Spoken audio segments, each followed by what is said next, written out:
Olá, eu sou Márcia Médio, vidente sensitiva e clarividente. Conforme havia visto, houve uma queda de foguete na Alemanha Leste. Minnesota caiu um avião, caiu a aeronave. No Brasil, em Pernambuco, caiu. E houve também em outros lugares, né? Na Austrália Leste, queda de aeronave. Nós teremos tempestade, queda de aeronave com tempestade, vai machucar muitas pessoas. Presta bem atenção nisso, que é a cabala.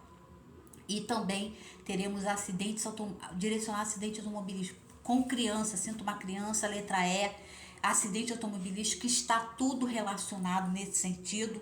Não deixa de seguir a gente e ver o que a gente está falando, né? Que vai ter queda de aeronave fortíssima. E agora nós vamos falar sobre a cabala do entendimento. A cabala do entendimento não poderia deixar de falar de Salomão na sua glória. Salomão, que teve 700 esposas e 300 concubinas, que seduziu praticamente com a sua alta inteligência a rainha de Sabá, e segundo consta, teve um filho, Meneleque I, com a rainha de Sabá, que deu 4 toneladas de ouro para ele. Ele também foi casado com uma egípcia, com a filha do faraó, mas ele viveu seu reinado com ele teve, no caso, essas concubinas todas, mas ele recebeu Adonias, que era o seu irmão, queria o trono quando Davi estava falecendo. E antes de Davi falecer, Natanael incentivou a colocar em Salomão. Então Salomão foi posto dentro do reinado e os outros foram praticamente retirados. Os irmãos dele foram mortos pelo mesmo Salomão, e Salomão foi visitado pelo anjo Miguel, o qual antes disso ele foi visitado por Adonai, Deus, e lá ele recebeu uma incumbência fortíssima, que seria o que ele queria para o reinado dele. E ele disse: eu quero o entendimento, eu quero a sabedoria. E ele obteve a sabedoria. E ele foi um dos homens mais ricos do mundo, que se tem notícia até hoje. Ele dominou o Mar Negro, o Mar Cáspio, a Arábia, todas as rotas marítimas, fornecia cedro do Líbano, azeite, trocava pelos outros povos, conheceu diversos povos e nações e teve diversas esposas. Só que essas esposas o levaram à prática de outros presságios. Segundo consta, esses presságios tinham a ver com o anel que ele recebeu do anjo Miguel, que transmutou esse anel, e esse anel tinha um símbolo cabalístico relacionado a Deus, a estrela de 6 pontas, que é a estrela de Davi, e 4 pedras, e um símbolo aonde ele poderia ter poder sobre os demônios, sobre os Etirarás, e ele teve. Segundo Etirará foi Beuzebu, que ele teve o poder sobre Beuzebu e criou o Shamir, tá, gente? Pedindo licença, que foi um demônio, supostamente, porque através do Torá ele não poderia construir o templo de Jerusalém com pregos e vergaduras, mas sim sem pregos, sem furos. E ele construiu. E simplesmente a perfeição do templo era tamanha para colocarem a Arca da Aliança. Então a Arca da Aliança estava nesse templo de Jerusalém, sem nenhum tipo de coisa, só por umas tábuas, umas em cima da outra, e ele construiu graças supostamente a este ser extraterrestre, do qual ele teve contato e do qual ele dominou através do anel dado por São Miguel Arcanjo.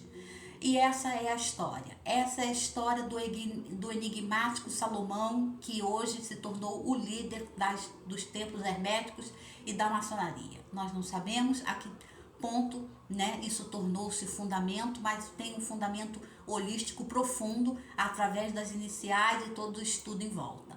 E não poderia deixar de falar da sua sabedoria. No templo onde duas mulheres estavam disputando pelo mesmo filho, ele diz: cortam no meio e dá para cada um. A mãe da criança verdadeira disse: não, pode dar para ela. E ali ele sabia que era a mãe verdadeira daquela criança. Então Salomão usava a inteligência no lugar da força.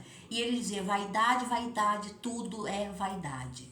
Então ele se referenciava. Teve os provérbios de Salomão, os cânticos de Salomão, terminou muito mal, em degradação, além de tudo psíquica, porque os demônios vieram cobrar o seu preço e ele não suportou, terminou vagando, mas construindo um grande império, mas totalmente em devaneios.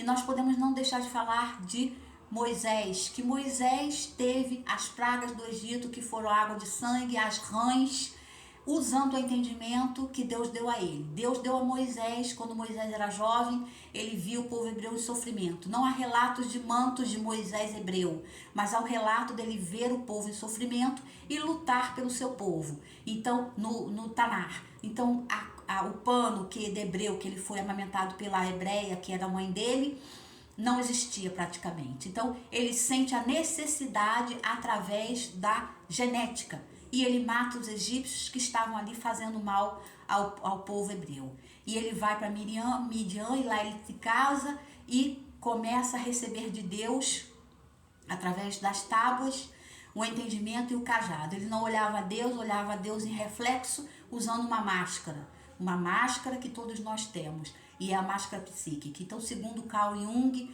não existe coincidência. Se você está passando por algum problema, você tem que se interiorizar e buscar essa resposta por dentro.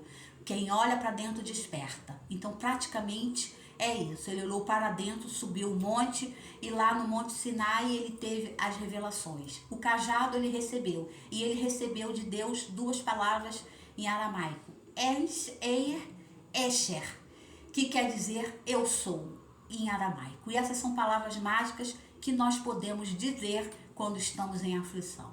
Então, essas palavras são ditas do Torá e traduzidas do código, do código aramaico. Então, nós podemos entender que ele recebeu, e dessas palavras ele fez as pragas da rã, do rio de sangue, do cajado que virava serpente, daí da magia, né, da inteligência, do sacerdote, ao qual não podia se comer pão, só pão matzar, ou seja, no Passod, que é a Páscoa, e eles tinham que matar um carneiro, o primeiro carneiro primogênito, para que nenhum filho do primogênito morresse. Então eles fizeram isso, cercaram as portas com o sangue do carneiro, no Passod. E aí eles foram livres, e os filhos do faraó veio a falecer, e todos os primogênitos. O faraó libera eles, mas corre atrás deles do exército. Então a sabedoria de Moisés foi o primeiro libertador do povo judaico, foi Moisés, através do Eir, Esher, que foi a sabedoria que Deus, o entendimento de traduzir para si essas palavras, que quer dizer da cabala, praticamente do entendimento, ou seja, do raciocínio, do amor. Teve os piolhos, teve a praga, teve a peste de moscas e doenças em cima dos faraós, mas o faraó era muito endurecido, teve que perder um filho para poder entender a magnitude daquilo tudo ali. E as colunas de fogo andando pelo deserto dia e noite, junto com a sua lanterna mágica, praticamente, que poderia ser uma escolta extraterrestre de Deus ali para ele. Então isso tudo está no Tanar, está no Torá, as inscrições de Moisés, os tratados, as leis que não podem, o pão afermentado que não se pode comer na Páscoa, das pessoas que têm o voto, as mulheres judias que tinham o filho mais rápido do que as das egípcias, pariam mais rápido. Então, naquele momento que o rei mandou matar todos os primogênitos hebreus, as judias estavam tendo filho mais rápido do que as egípcias. E a mãe de Moisés colocou ele no cesto, e lá ele simplesmente foi desenvolvido pela filha do faraó. E também, voltando um pouco a Salomão, a Naamá, que era a esposa de Salomão, primeira esposa de Salomão, que teve um único filho de Salomão que ele legitimou, que foi Roabão, e Roabão herdou aquela maldição toda do reino de Salomão, aquela maldição toda de ter libertado e manipulado demônios decaídos, não anjos, porque no Salmo 91 nós temos que só o Senhor pode dar ordem ao seu respeito. Então, é aos anjos, só Deus. E quem manipula, diz que é anjo, não são anjos, são decaídos. São como os nefilins, que são encontrados no Tanar, em pouquíssimas, uma epístola pouquíssima, que diz que a partir do momento que os anjos tiveram contato com os humanos, nasceram os nefilins, os gigantes, veio-se assim um dilúvio. Ou seja, não pode, só Deus tem contato e pode manipular os anjos, nenhuma outra forma. Então não são anjos, são demônios infernais, como Moisés, tá bom, gente? Isso é uma pequena passagem para demonstrar um pouco essa totalidade que eu estudo há muitos e muitos anos, mas obviamente não vinha falando aqui, falava 2 minutos só as previsões. Mas não, por trás de toda a previsão nós temos uma enorme gama oracular. Uns sim, talvez outros não, eu não sei. Mas é assim mais ou menos que nós vemos o futuro, tá bom? Então, Shalom, Bak, Baralachum para todos, né? Que tenhamos paz, que tenhamos amor e concórdia e possamos entender as previsões, cada um na seu modo, porque a Cabala é isso, a Cabala é previsão individual, você abre, tá ali, desenvolve aquele tema e aquilo é para você, porque não existe coincidências, só existe sincronicidade, existe a sincronicidade, não as coincidências, tá bom, gente? Obrigada.